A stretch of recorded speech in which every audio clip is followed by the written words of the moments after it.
자, 그 다음에 지역격차. 아까 이제 그럼 어떻게 해결할 거냐. 지역격차를 어떻게 해결할 것이냐.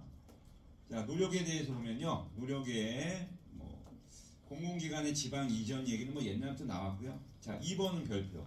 그러면 지자체의 어떤 쉽게 말하면 수도권으로 애들 안 모이게 하는 방법이 뭐가 있겠냐. 그럼 그 동네에서 먹고 살 수 있게끔 해줘야 되고. 그 정도의 어떤 발전이 있어줘야 되겠죠. 그래서 그 발전을 어떻게 시킬 거냐 고민하면서 나오는 게 이제 뭐냐면요.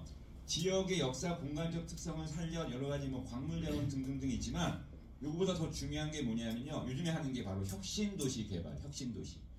자, 맨 밑에 자료 가보세요. 맨 밑에 자료 가면요. 나와보세요. 나와보면 이게 2005년부터 자, 수도권의 공공기관 지방 이전 계획 수립 후 요 밑줄. 전국의 10대의 혁신도시를 지정해서 공공기관 이전을 추진했다. 이렇게 나오죠, 여러분. 그러니까 지방으로 아무래도 공공기관이 이전하면 그 지역에 이제 정부 기관이 들어왔다라는 이유만으로 이제 발전이 됩니다. 그리고 혁신도시는 이런 것도 있지만 우리가 잠깐만 넘겨볼게요. 페이지 어디냐면요. 페이지 자 가보겠습니다. 페이지 64페이지 잠깐 가보세요. 64페이지 보면요. 거기 보면요. 이제 그 혁신도시 얘기 나오고 있어요. 공공기관의 지방 이전, 뭐 대학, 연구소, 산업체 뭐 이런 얘기가 쭉 나오고 있는데요. 자, 특히 거기 보면 그 위에 지도에 보면 강원도 원주라는 데가 있어요. 원주. 여기가 이제 여러분 뭐냐면요. 들어봐. 이 강원도 원주가 혁신도시인데 국가가 여기를 어떻게 개발하려고 딱 지정했냐면요. 의료 메디컬 복합센터, 그러니까 의료 메디컬 복합 전문 도시로 만들었어요. 그래서 우리나라에 있는 뭐 우리나라뿐만 아니라 외국 기업도 포함돼서 의료 분야에 관련되는 기업들은 요 원주로 가서 뭐 공장을 짓거나 뭐 거기로 이전하면요 엄청난 세제 혜택을 준다 한 거예요. 그래서 많이 갔어요.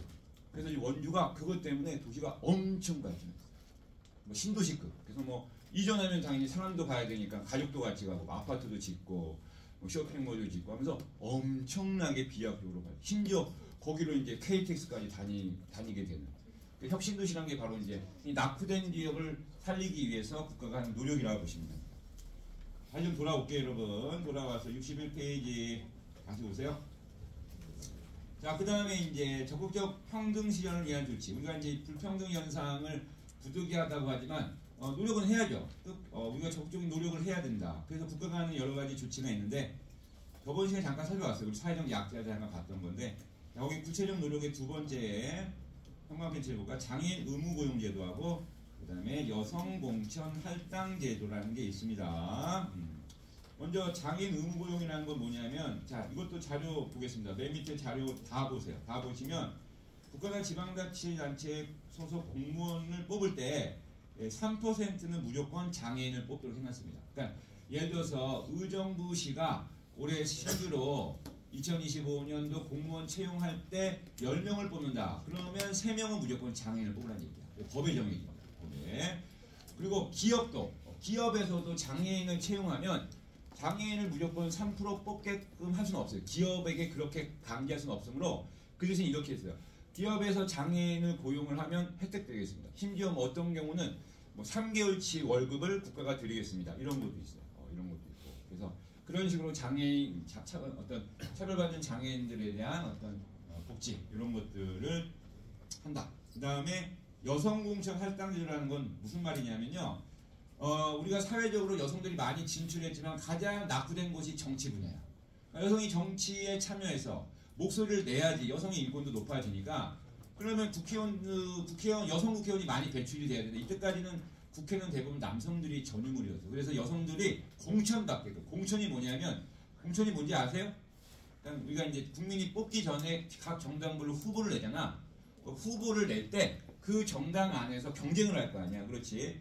그 경쟁을 하면서 우리 당의 A 지역의 후보는 이 사람입니다 라고 해서 추천하는 걸 공천이라고 하는 거야. 그 공천할 때 이제 여성들에게 일정한 할당 몫을 주자 이런 얘기가 돼. 그럼 아무래도 여성이 공천을 많이 받으면 당선 가능성이 높아지겠죠. 그렇죠? 그런 것들을 말하는 겁니다. 됐어요. 넘어가겠습니다. 쭉 넘어가고 나중에 우리 문제는 들어봅시다. 자, 3단원 좀 갈게요. 우리 시장 경리를 해야 되는데 72페이지로 와주세요. 여기가 여러분 헬이거든요. 되게 어려워요. 어려워서 여러분 여기를 많이 해야 됩니다. 여러분 되게 중요합니다. 자, 자본주의 시장 경제 얘기를 할 건데요. 자, 먼저 간단한 건 책으로 빨리 보고 중요한 것만 칠판에 좀 설명하겠습니다. 먼저 72페이지. 자본주의의 특징을 보겠습니다. 자본주의의 특징은 먼저 의미 밑줄 사유재산 제도 밑줄 사유재산 제도. 사유재산이라는 건 말 그대로 개인에게 사적인 소유권을 인정한다는 게 사유재산 제도죠. 선생님, 당연히 사유재산 제도이지 뭐 사유재산 아닌 나라도 있어요. 그게 사회주의 국가. 사회주의 국가는 사유재산 인정 안 합니다. 그러면 재산이 누구 건데요? 국가 거예요. 국유제라고 그죠? 국유제. 중국이 그렇죠. 저는 중국은 자본주의 아니에요? 중국 자본주의 같은데 자본주의를 도입을 했죠. 중국의 기본 경제 체제는요 사회주의 체제. 그래서 중국은 모든 땅이 국가 겁니다. 그럼 땅에 건물을 지었죠. 건물은 개인 거일 수 있어요. 하지만 땅은 국가 거야. 그래서 어떤 일이 벌어지냐면 어느 날 국가가 큰 도로를 낸다고 딱 발표를 하면 그 도로 위의 건물들은 무조건 허물어야 됩니다. 무조건 허물어야 됩니다. 이런 나라예요. 그래서 사회주의 국가들이 대부분 이 사유재산제를 인정 안 합니다. 자, 근데 자본주의는 무조건 사유재산 제도죠. 자, 밑에 특징 가보세요. 그래서 이 사유재산 제도하에 사유재산권이 보장되겠고 또 경제적 평등이 당연히 보장돼야 되겠고 예를 들어 뭐 직업 선택의 자유 뭐 이런 것들 누구나 자기가 원하는 직업을 얻어서 활동할 수 있게끔. 요즘 초딩애들한테 직업 선호도 조사했더니 1위가 유튜버라며. 미치겠어요. 자, 근데 유튜버는 참 어떻게 보면은 굉장히 지금은 모르겠지만 너무 많이 하니까 근데 정말 괜찮긴 하죠. 왜냐면 이게 무슨 일자리 경쟁하는 건 아니잖아. 자기 컨텐츠만 주면 그냥 되는 거니까, 그렇지? 아무튼 간에. 자, 그 다음에 시장경제 원리. 자, 요 시장경제 원리의 별표 이게 중요합니다. 시장경제 원리라는 건 무슨 얘기냐면 가격을 결정할 때 시장에 맡긴다는 게 시장경제 원리. 알았어요? 자, 고개 들어보세요. 너희들, 자, 이 펜의 가격이 의정부에서는 300원이래요. 서울에 갔더니, 강북에 갔더니 500원이에요. 자, 그럼 이 펜의 시장 가격은 얼마예요? 의정부에서 300원이고, 서울에 강북에 갔더니 500원이에요. 넌 왜 400원이야? 그냥 평균 낸 거야? 숫자, 씨. 씨. 자, 먼저 시장 가격은 시장에서 거래되는 실제 가격이야. 공급자가 수요자가 그 가격을 가지고 거래한다는 얘기야. 그러니까 의정부에서의 시장 가격은 300원이야.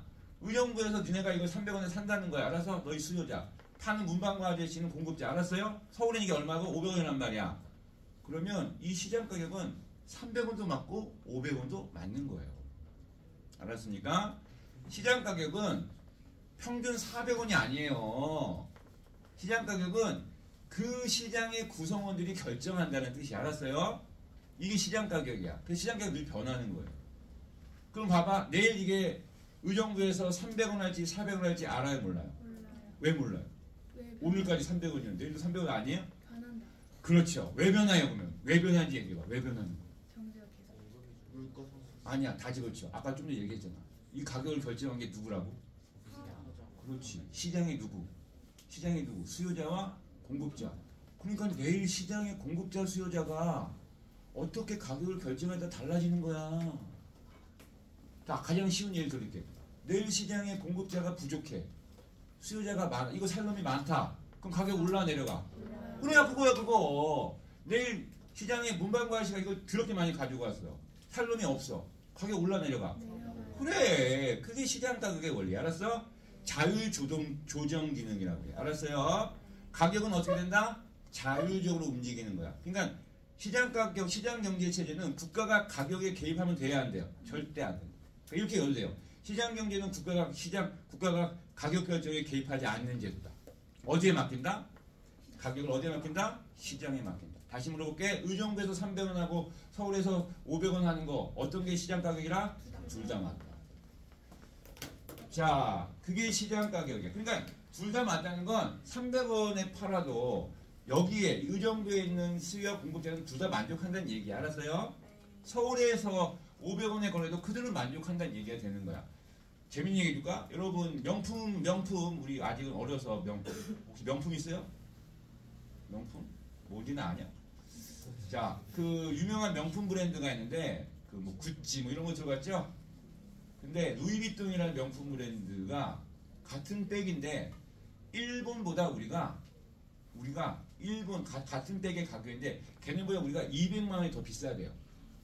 그랬더니 우리 공정거래위원회에서 이 새끼야 왜 일본에서는 우리보다 200만 원 싸게 팔아 라고 막 따졌더니 그 기업이 한다는 소리가 그 회사가 한다는 소리가 일본에서는요 한국처럼 200만 원을 더 얹으면 안 팔려요.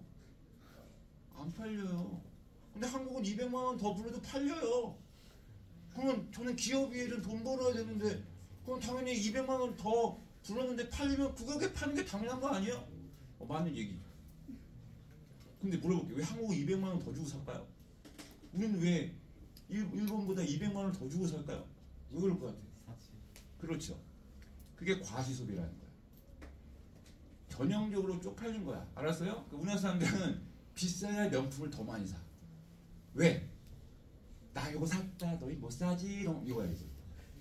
이걸 배불런 효과라고 해. 과시적 효과. 그래서 오히려 명품이 가격이 내려가면 수요가 줄어요. 우리나라에서 명품은 웬만하면 세일을 안 해요. 왜?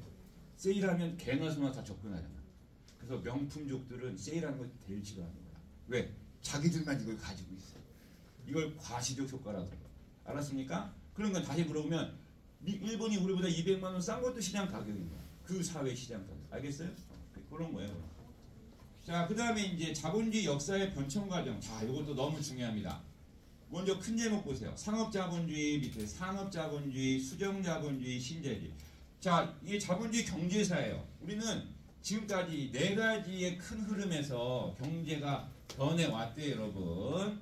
변해왔대요. 요거는 시험에서 어떻게 나오냐면 여러분, 각각의 그 시기별 자본주의의 특징을 먼저 아셔야 되고요. 아셔야 됩니다. 또 순서도 알아야 돼요. 상업자본주의, 그 다음에 뭐라고 나왔어요? 산업자본주의, 그 다음에 뭐라고 나왔어요? 수정자본주의, 그 다음에 뭐라고 나왔어요? 이건 무조건 순서는 외우셔야 되고요. 그 다음에 또 그 각각의 특징을 좀 아셔야 되고요. 그 다음에 또 뭐 알아야 되면 사건이 있어요. 저기 사상가를 알아야 돼요. 경제학자. 그러니까 산업자본주의를 이끌었던 경제학자 얘기를 알아야 되고요. 수정자본주의를 이끌었던 경제학자 얘기를 알아야 됩니다. 시험에 나옵니다. 그 다음에 신자유주의를 부르짖었던 경제학자 얘기가 나와요. 자, 그리고 산업자 이 각 시기별로 이렇게 다음 단계로 넘어갈 때 넘어가게 됐던 사건이 있어. 계기, 사건. 뭐 사건이라고 하는 게 맞아요. 사건. 그 사건을 꼭 아셔야 됩니다. 그 사건이라는 걸 꼭 아셔야 돼요. 예를 들면 상업자본주의에서 산업자본주의로 넘어가는데 뭐 사건이라고 하면 이제 산업혁명이죠. 산업혁명. 대량 생산이 가능해졌다는 산업혁명이고요. 산업자본주의에서 수정자본주의에 넘어갈 때 사건이라고 하는 건 세계 대공황이 발생했다. 세계 대공황이 발생했다. 그 다음에 수정자본주의에서 신자유로 넘어갈 때의 사건은요, 석유파동, 오일쇼크라고 부르는 석유파동이 있었다. 요걸 아셔야 됩니다. 요거 아셔야 되고, 그 다음에 우선 요게 기본 베이스를 꼭 아셔야 돼요. 자, 아주 핵심만 잠깐 설명하면요, 요거야. 우리가 이제 자본주의 시장 경제, 아까 우리 봤죠? 자본주의 시장 경제의 변천 과정이거든요. 자본주의 시장 경제의 변천 과정인데, 보통 자본주의 시장 경제의 스타트는 여기로 봐요. 산업 자본주의부터. 그래서 어느 오빠들 수능 과목에는 여기를 이제 우리가 자본주의의 시작이라고 봐. 근데 얘는 뭐예요? 그러니까 얘는 솔직히 자본주의라고 말하기는 어렵고 자본주의의 태동기라고 보면 돼요. 자, 한번 여쭤볼게요. 자본이 뭐예요? 자본주의 할 때 자본이 뭐예요? 자본이 뭐예요? 자본? 그냥 너 이렇게 말을 어렵게 하냐. 그냥 자본하면 딱 떠오르는 게 뭐예요? 돈. 그래, 돈이잖아. 돈이잖아. 그래, 돈 맞아. 그런데 원래 자본의 정확한 의미는 무엇인가를 생산할 때 들어가는 다양한 요소들을 말해요. 그럼 뭐만 있을까? 자, 뭘 만들 때 들어가는 다양한 요소들. 노동력. 그렇죠. 노동력도 필요하고, 그 다음에 돈, 또 뭐 공장, 기술력, 토지 이런 게 다 자본이야. 근데 여기서의 메인이 뭐야? 돈이죠. 알았습니까? 쉽게 말하면 자본주의는 돈이 이제 시장을 이끌어가는 거예요. 알았습니까? 정확히 말하면 화폐경제죠, 화폐경제. 자, 화폐경제 체제라고 보시면 되겠습니다. 그게 시작이 여기로. 자, 여기부터 이제 돈을 좀 만지작 한 거야. 알았어요, 여러분? 에스파냐, 포르투갈, 네덜란드 얘네가 이때 돈 졸라 많이 벌었어. 뭘로 많이 벌었을까요? 해외 무역. 배 타고 나갔죠, 여러분. 그래서 전 세계 돌아다니죠. 근데 저 때는 알다시피 멀리 배 타고 나가면 낭떠러지에 떨어진다고 생각했던 그런 시대잖아. 그렇지? 그냥 과감하게 나간 거야. 나가서 이제 지구가 둥글니까 앞으로 걸어나가면 언젠가 만나잖아. 그렇지? 그래서 뭐 신대륙도 발견하고 막 그랬던 시절이야. 새로운 대륙을 발견하면서 새로운 대륙과 교육을 하고 또 새로운 대륙에 여러 가지 물건을 갖다가 팔면서 상업이 크게 번성하게 됐다라는 거야. 국가도 이들의 보호해 줌으로 인해서 재정이 많아지겠죠. 그래서 중상주의, 보호무역, 중상주의 경제 정책을 취했다 뭐 이런 거 나옵니다. 자, 그 다음에 이제 산업자분이 여기서 또 중요합니다. 아까 산업혁명 얘기했죠. 영국 애들 산업혁명을 통해 이제 기계 의존, 기계가 이제 물건을 만드는 공장제 기계공업이 시작이 되고 뭐니 해도 대량 생산이 가능해지면서 쉽게 말하면 부의 축척이 그 이전 시대에 몇 배, 몇 곱절 높아지면서 흔히 거대 자본을 갖는 자본가가 탄생을 하고 자 그리고 농사 짓던 사람들도 농사대로 지고 도시로 와서 노동자가 됩니다. 그래서 이제 이러한 구조가 형성이 되죠. 자본가, 노동자 이러한 구조가 형성이 되면서 이들은 서로의 필요에 의해서 협력을 하게 됐고 이로 인해서 이제 나라가 경제 규모가 점점 커졌고 자 이때 이제 시장 경제가 시작이 된다고 봅니다. 시장 경제가 이제 구체화 되는 거고 아까 얘기했던 그 시장 경제 원리 시장에 냅두면 알아서 지그들이 편하게 거래해서 가격 결정하니 국가는 개입하지 마 라고 했던 오빠가 누구냐면 애덤 스미스라는 오빠예요. 애덤 스미스. 자, 애덤 스미스의 보이지 않는 손의 이론. 이 보이지 않는 손이라는 말은요. 바로 시장에서 가격이 결정되는 시장 가격이 결정되는 그 구조를 말하는 겁니다. 그러니까 시장 가격이 어떻게 결정되냐면 오늘 300원일지 내일 400원일지 500원일지 아무도 몰라. 누가 그걸 결정하는지 아무도 몰라. 누구에 의해서 또는 어떻게 그게 가격이 변동될지 누구도 몰라. 아는 건 신밖에 없고 시장에 의한 자동적인 자율적인 자격 결정을 우리가 보이지 않는 손의 원리다. 이렇게 말했던 게 애덤 스미스. 그러니까 애덤 스미스의 이 자유방임주의 국가는 시장에 간섭하지 말라는 자유방임주의의 핵심인 이 보이지 않는 손의 이론은 바로 이 당시 자본주의 어떤 산업자본주의를 발전시키는 가장 촉매제가 됐어요. 왜? 이러면서 자유가 부과되고 자유로운 거래가 활성화되면서 엄청나게 부가 커지게 시작됐다라고 보는 겁니다. 애덤 스미스 얘기하려면 한도 끝도 없고 우선 맛보기만 보는 거니까 그 다음에 이제 뭐가 문제죠? 문제가 됐어요. 자 우선 이게 이제 상업자본주의가 16세기 말 17세기라고 보고 16세기서부터 뭐 18세기 초 얘는 18세기 상업자본주의 18세기 그 다음에 이제 수령자본주의가 20세기 넘어와서인데 자, 세계대전 알죠? 세계대전이 터졌다. 자, 여러분 이 자본가 여러분 자, 이때 상업자본주의 시대 돈 많이 번 나라가 영국, 프랑스, 미국 같은 나라. 이 나라가 이제 거대 자본을 바탕으로 해가지고 특히 이 나라는 이제 어떤 짓거리까지 했냐면 나쁜 새끼들이에요. 왜? 물론 나쁜 짓을 많이 했죠. 원료를 얻기 위해서 이걸 돈 주고 사는 게 아니라 식민지를 삼았어요. 식민지. 그래서 이들끼리 식민지 쟁탈전을 벌인 겁니다. 식민지 쟁탈전. 그러니까 서로 간에 식민지 싸움을 막 벌였어. 그러면서 이들은 결국에는 20세기 초에 와서 결국에는 식민지 쟁탈전의 결과물이 이제 세계대전. 1차 세계대전이 빵 터져버리고 1차 세계대전이 터지고 나서 주로 1차 세계대전은 유럽에서 일어났고 유럽이 이제 개박살이 납니다. 유럽이 이제 완전히 박살이 나죠. 그때 이제 미국이 좋아했죠. 왜냐하면 미국은 유럽이 결국엔 박살이 났으니까 이거를 재건하기 위해서는 다양한 물자가 필요할 거라고 생각했었고 미국의 기업들은 앞다투어서 경쟁적으로 물건을 만들었어요.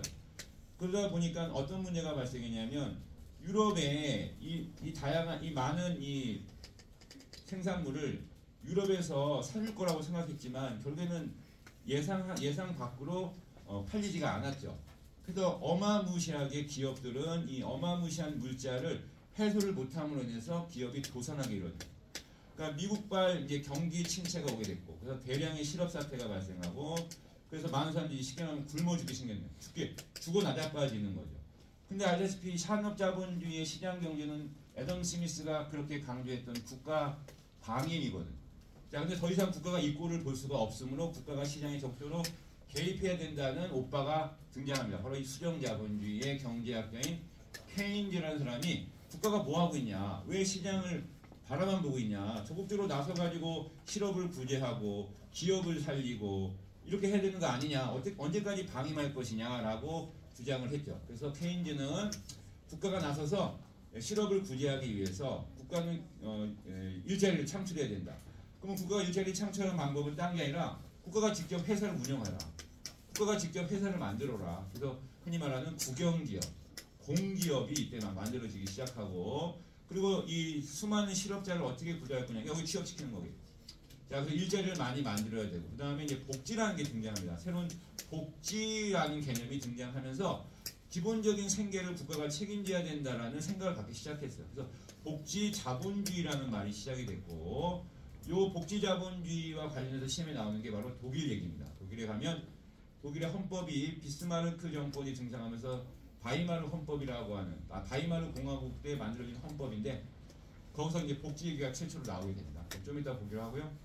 자, 그래서 국가가 다 퍼줬어요. 야, 그래, 다 퍼줄게 하다가 또 일 터졌죠.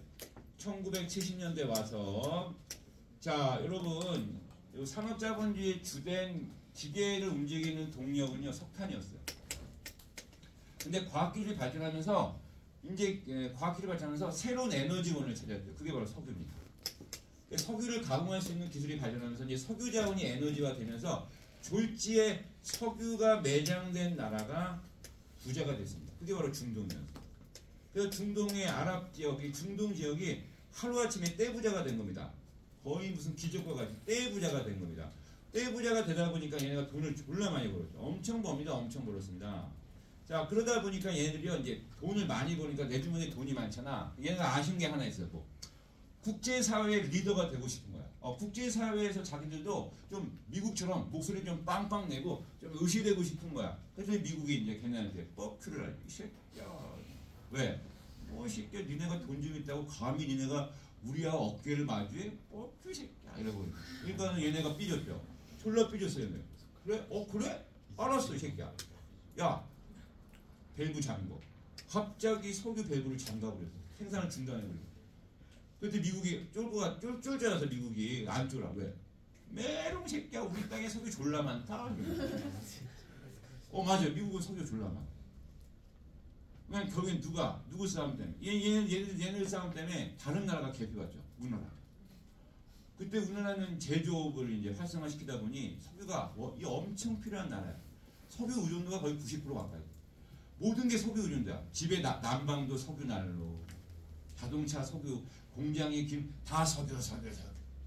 난 아직도 기억나요.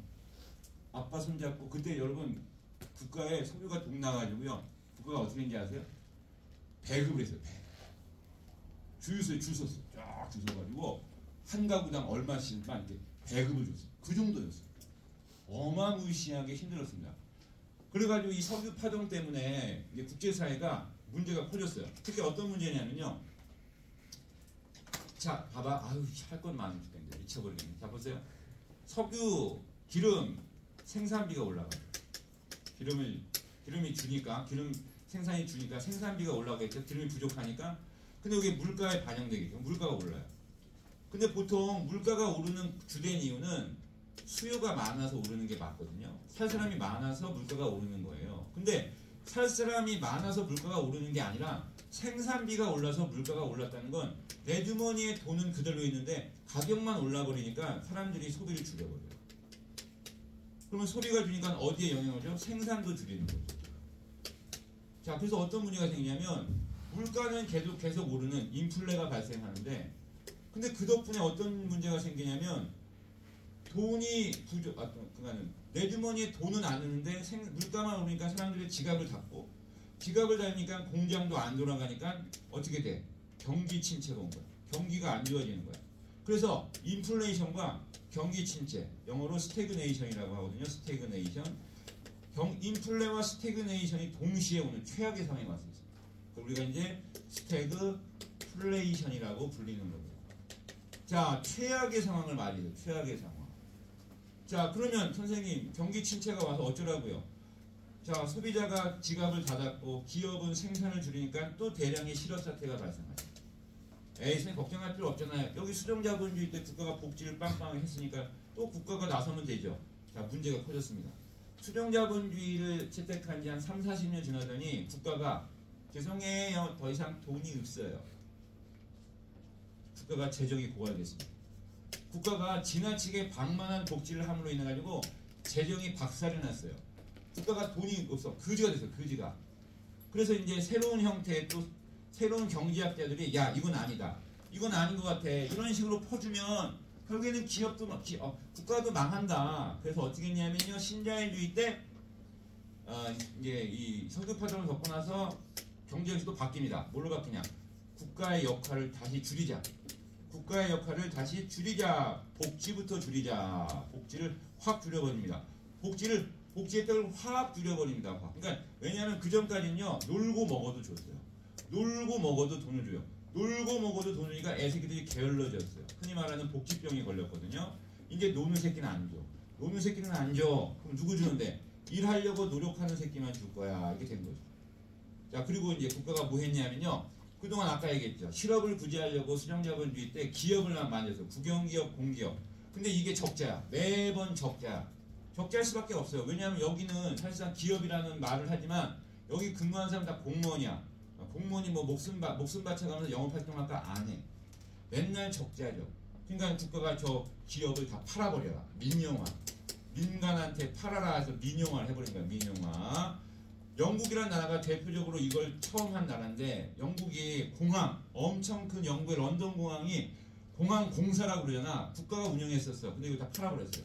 근데 덩치가 너무 크니까 다 쪼개서 판 거야. A 회사에다 요거 B 회사, C 회사 막 쪼개서 팔다 보니까 어떤 문제가 들어가? 공항이 안 돌아가는 거야. 공항을 통제할 수 있는 전체적으로 컨트롤 타워 해서가지고 이렇게 잘 관리하는데 관리하는 지가 없어지니까요. 서로 이제 책임을 전가하는 거야. 그러니까 사람들이 졸라 불편해하죠. 근데 이때는 영국의 런던 공항은 세계 공항 평가 1, 2위를 다투는데 갑자기 바닥으로 빵 추락해버렸어요. 자, 아무튼 간에 그래서 이제 민영화하면 국가는 더 이상 예산 낭비가 없으니까 재정은 건전성이 높아지죠. 그 다음에 또 뭐 했냐면요. 수정자본주의는 노동자 편이었어요. 자, 노는 새끼 돈 줄게 이런 노동자 편. 그럼 사장님만 죽어나는 거야. 그랬더니 여기서 이제 신자유주의 때는요. 사장님들이 이제 우리 좀 챙겨주세요. 그렇게 된 거예요. 그래서 기업들한테 혜택을 많이 줬어요. 국가가 이제 너희들이 살아야 우리도 산다. 너희들이 살아야 우리가 산다. 그럼 너희 뭐 도와줄까? 뭐 도와줄까? 그러면요. 저희 좀 이것 좀 하게 해주세요. 뭔데? 말 않는 노동자 좀 자르게 해주세요. 이 새끼 때문에 나 맨날 이 새끼 파업해가지고 힘들어 죽겠어요. 그래? 알았어. 너희가 사람을 뽑고 고용, 너희가 사람을 해고하는 데 있어서 자율권을 줄게. 아싸! 그래가지고 기업들이요 자기 말 안 듣는 노동자 다 잘라버리고 그 다음에 새롭게 고용할 때도 이제 머리 썼어. 어떻게 썼을까? 정규직을 안 뽑아요. 뭘 뽑아요? 그렇죠. 비정규직을 뽑아요. 비정규직 뽑은 비정규직은 대부분 계약직이잖아요. 그러면 계약직은 어떤 문제가 있어요? 계약 끝나면 연장이 될지 안 될지 모르죠. 그러면 일하는 사람들은 겁나죠. 그러면 계약 기간 동안 일을 졸라 열심히 할까요? 덜 할까요? 졸라 열심히 해요. 왜? 재계약을 위해서. 알았어? 기업은 너무 좋은 거예요. 그러니까 비정규직이 일어나면요. 고용이 불안해져요. 고용 상태가 불안해. 그래서 신자유주의는요. 누굴 위한 거라 보면 기업을 위한 거라 보면 돼. 그 대신 좋은 건 있어. 기업이 그러니까 자기 말 듣는 똑똑한 애들만 뽑고 비정규직 하니까 기업은 성장해요. 근데 기업이 성장하고 국가도 재정이 건전해지니까 외적으로는 경제 성장이 나타나요. 근데 문제는 내부적으로 문제가 생겨요. 아까 봤던 양극화가 심해지는 거예요. 외적으로는 경제가 막 성장하거든요. 근데 내부로는 여러 가지 심각한 양극화, 빈부격차, 양극화 등등 사회 갈등이 졸라 심각한 거야. 이게 ING. 지금도 이익제. 책 보세요. 자, 그래서 상업자본주의. 자, 의미, 배경, 특징 다 아셔야 됩니다. 특히 배경 별표, 배경, 상업 배경의 특징. 여러분 배경하고 특징만 좀 알아놓으세요. 자, 그래서 특히 상업자본주의 특징에서 특징 3번에 세 번째 거 밑줄. 절대방정에 강력한 중상주의 정책이라는 말 꼭 기억하고. 그다음에 산업자본주의는 배경. 영국의 산업혁명부터 시작될까? 맨 끝에 대량 생산 이거 꼭 써놓으시고. 자, 그다음에 시장 활동의 자유, 시장 경제가 활성화되므로 국가가 시장의 개입을 최소화해야 된다. 최소화의 별표. 최소화 동그라미 수를 쓰세요. 그러면 국가의 역할이 아예 없는 건 아니거든요. 그럼 어떤 역할만 할까요? 자, 시장을 자유롭게 맡겼죠? 알았어. 뭐 소비자하고 생산자가 만나서 그래 니네들이 막 꼬닥꼬닥꼬닥 하면서 물건 사고 팔고 해. 그 대신 국가는 왜 밖에서 보호해야 돼? 그 시장. 알았어요? 보세요. 치안과 국방. 치안과 국방은 국가가 담당하라. 그 역할만 해. 치안 국방은 국가가 해. 자, 대표적인 경제학자 별표 애덤 스미스. 보이지 않는 선. 보이지 않는 선. 자, 경제 문제가 어떻게 보이지 않는 선이 바로 얘기했던 시장에서 가격이 결정되는 것. 국가가 개입하지 않는 시장 가격을 말해요. 보이지 않는 선은 바로 시장 가격이라고 쓰세요. 시장 가격 결정 구조. 시장 가격이 결정되는 걸 보이지 않는 선. 자, 그 다음에 자유방위. 바로 방임은 냅둬 이런 뜻이야. 냅둬 간섭하지 마 이거야. 자유롭게 시장이 돌아가도록 방임 간섭하지 마. 누가 간섭하지 마? 국가 간섭하지 마라고 해. 거기다 쓰세요. 작은 정부. 이때의 정부, 국가를 뭐라고 불러? 작은 정부라고 불러. 작은 정부. 자, 그 다음에 이제 상업자본주의 시대에 오면서 수정자본주의. 자, 배경 별표. 19세기 말 시장의 실패가 발생했다. 자, 이 시장의 실패라는 건 되게 중요한 건데요. 우리 다음 시간에 이것만 특화해서 볼 건데, 아까 얘기했듯이 시장이 제대로 작동을 하다가 갑자기 시장이 작동이 이상해지는 거야. 시장을 믿었는데 시장이 배신 때렸어. 그래가지고 결국에는 여러 문제가 발생해가지고, 자, 대공황의 밑줄. 대공황. 기업이 망하고 대량의 실업 사태가 왔다. 그럼 이거 냅둘 건이 아니다. 국가가 나서야 된다. 정부가 나서서 개입을 해야 된다. 큰 정부, 특징의 큰 정부 밑줄. 그래서 국가가 대규모의 공공사업을 하고 복지를 강화했다. 자, 미국의 뉴딜 정책이라고 들어봤을 겁니다. 자, 그 다음에 케인즈 별표. 케인즈가 바로 국가가 적극적으로 시장에 개입을 해야 된다라고 봤던 거죠. 그래서 수정자본주의를 복지자본주의라고 합니다. 복지자본주의. 복지가 빵빵해지는 거고요. 자, 그러다가 이제 신자유주의가 언제 등장하냐? 2번 배경. 1970년대 석유파동. 아까 얘기했죠? 원유 국가들이 석유 생산을 줄여버리는 바람에 스태그플레이션. 자, 이게 뭐냐? 왼쪽 날개 보세요. 경기 침체와 인플레가 동시에 오는 거. 경기 침체라고 말하는 스태그네이션과 인플레이션이 합성어야. 그럼 최악의 상황입니다. 최악의 상황. 근데 이게 와가지고 어떤 문제가 생겨? 여러 가지 경제 문제가 발생했는데 이게 결론적으로 국가가 지나치게 시장에 개입한 문제다라고 봤던 거고, 이때부터 국가가 시장의 개입을 줄이기 시작했습니다. 자, 그래서 특징 보시면 정부의 간섭이 줄어들기 시작하면서, 자, 1980년대 미국 영국에서부터 시작되는 건데, 밑줄 공기업의 민영화. 민영화는 팔아버린 거야. 그 다음에 노동시장의 유연화. 고용과 해고를 자유롭게 맡겨준 거야. 기업의 고용, 해고. 기업이 고용과 해고를 자유롭게 맡겨준 거야. 그랬더니 어떤 문제가 생겨? 비정규직이 일어나고 고용이 불안한 상태가 됐다. 자, 대표적인 학자가 하이에크. 지나치게 정부의 간섭을 바라지 않아요. 거기다 좀 이거 주세요. 작은 정부로의 회기. 무슨 회기? 작은 정부로의 회기라고 그래. 작은 정부로의 회기. 자, 이거 중요한 게, 작은 정부는 산업자본주의 시대도 작은 정부였어. 그래서 작은 정부만 나오면 산업자본주의도 되고 신자유주의도 돼. 근데 회기자 붙는 건 신자유주의야. 회기라는 게 옛날처럼 국가가 시장의 간섭을 최소화해야 된다. 그렇게 얘기하는 게 회기라는 말이야. 그러니까 옛날로 타임머신 타고 돌아가자는 뜻은 아니고요. 국가가 큰 정부의 역할을 축소해야 된다는 말이라고 생각하셔야 된다. 오케이? 자, 그 다음에 너무 중요합니다. 이건 무조건 나오는 파트도. 자, 오른쪽 페이지 가보세요. 자, 아까 우리 시장경제 체제 살펴봤죠? 자, 이번엔 계획경제라는 걸 잠깐 보게요. 시장경제는 아까 얘기했으니까 됐고, 이번에 계획경제 보세요. 이 계획경제는 이제 뭐냐면 정부가 다 하는 거야. 정부가 모든 걸 다 짜는 거야. 다 짜는 거야. 다 짜는 거야. 그래서 어떻게 하는 거냐면요. 거의 정부의 역할 보세요. 우선 계획경제는 사유재산권을 부정합니다. 사적 소유 인정 안 하고요. 국가가 모든 걸 다 소유하는 거예요. 정부가 다 가지고 있고 정부가 모든 걸 다 결정하고 통제하는 시스템이 바로 이 계획경제 시스템이라고 하는 거야. 선생님 이게 좋은 게 있어요. 이건 좋은 게 있어요. 특히 국가가 이걸 책임지고 하기 때문에 분배 형평성이라고 해서 국가가 나서가지고 모든 걸 통제하니까 뭐 아까 얘기했듯이 어떤 시장경제 여러가지 불평등 문제를 국가가 해결할 수 있어요. 좋은 점이 있습니다. 하지만 문제는 뭐냐면요. 여기 단점은요. 시장이 경직되죠. 그러니까 경제가 효율적으로 못 돌아간다는 단점이 있어요.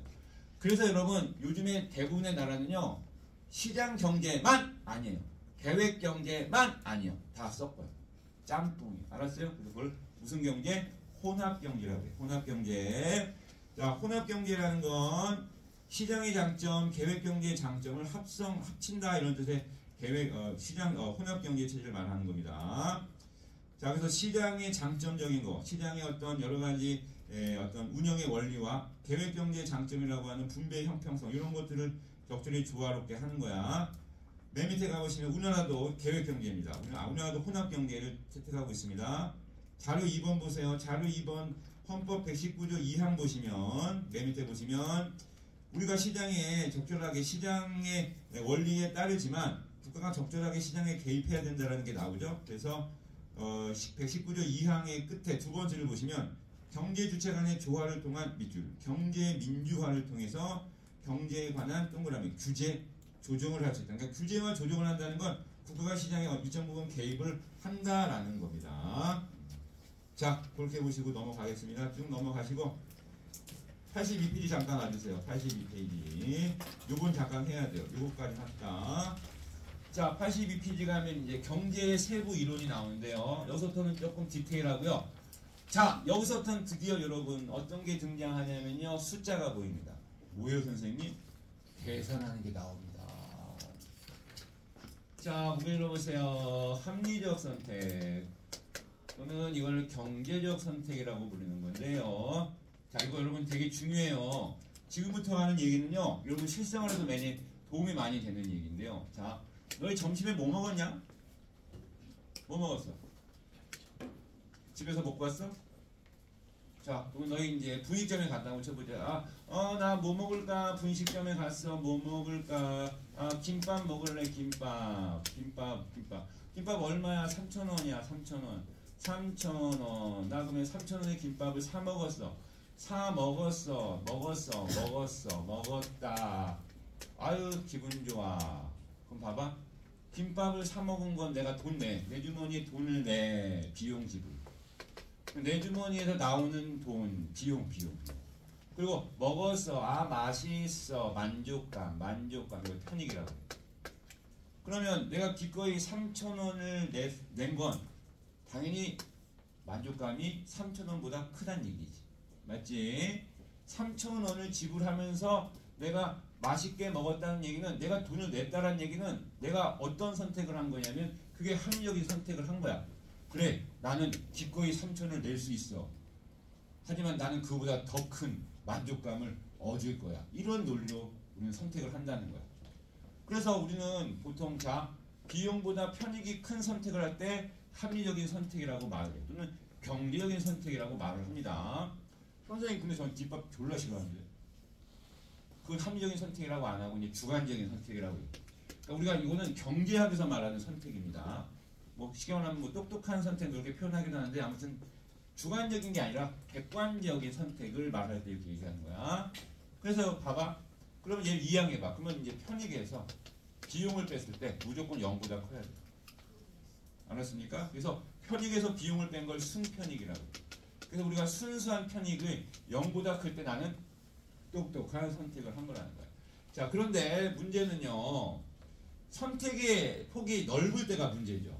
김밥을 먹을 때도 있고 김밥을 먹을 수도 있고 또 뭐든 먹을 수 있을까? 뭐 먹을래? 돈가스를 먹을 수도 있어요. 돈가스. 그러면 내가 얘를 선택할 수 있고 얘를 선택할 수 있어. 그러면 김밥이 3,000원이야. 돈가스가 4,000원이야. 자, 김밥을 먹었을 때 얻는 만족감이 뭐 4,000원. 자, 만족감은 굳이 숫자로 표시해보면 4,000원의 만족감을 얻는다고 칠게. 그 다음에 돈가스를 먹을 때 얻는 만족감이 예를 들어서 5,000원, 6,000원이라고 합시다. 6,000원. 자, 2,000원 합시다. 5,000원. 자, 그러면 나는 이제 저 선택을 할 때 누가 날 잡고 있어? 저 선택을 할 때 이제 어려워지는 거야. 자, 이제 복잡해진다. 봐봐. 선생님 뭐가 어려워요? 나는 김밥 먹을 건데요. 자, 김밥을 먹을 수 있고 돈가스를 먹을 수 있어. 좋아, 나 김밥 먹을래. 좋아, 나 김밥 선택했다. 잘 봐. 그럼 그냥 아까처럼 하면 되는 거냐. 2,000원 지불하고 비용. 편익 4,000원. 선생님 편익이 비용보다 컸으니까 됐네요. 안 됐어요. 안 됐어요. 뭐요 선생님? 나는 분명히 돈가스를 먹을 수도 있었던 거예요. 근데 굳이 내가 김밥을 선택했다라는 건 정확하게 말하면 김밥을 선택하는 데 있어서 보다 신중한 결정을 하려면 자, 여기 비용이 있죠. 요 2,000원을 냈죠. 이건 내 주머니에 나오는 비용. 이걸 명시적 비용이라고 해요. 눈에 보인다. 명시. 내 주머니에서 나온 돈. 했잖아요 선생님. 근데 선택의 폭이 넓을 때는요 비용을 하나 더 계산해야 돼요. 뭔데요? 뭔 말이에요 선생님? 자, 내가 김밥을 먹을 수도 있고 돈가스를 먹을 수도 있었어요. 그러면 내가 김밥을 초이스했다는 얘기는 돈가스를 포기한 거야. 그럼 만약에 if 내가 돈가스를 선택했으면 자, 이게 비용이고 돈가스 비용, 이게 편익. 그러면 나는 돈가스를 선택했을 때 편익에서 비용을 뺀 순편익 1,000원의 만족감을 얻을 수 있는 것을 포기하게 됩니다. 포기한 거지. 이해돼요? 그러니까 내가 이걸 선택했다는 건 돈가스를 포기했다는 얘기고 그거는 내가 돈가스를 선택했을 때 얻을 수 있는 순편익마저 포기한 거니까 얘도 비용으로 봐야 된다라는 거야.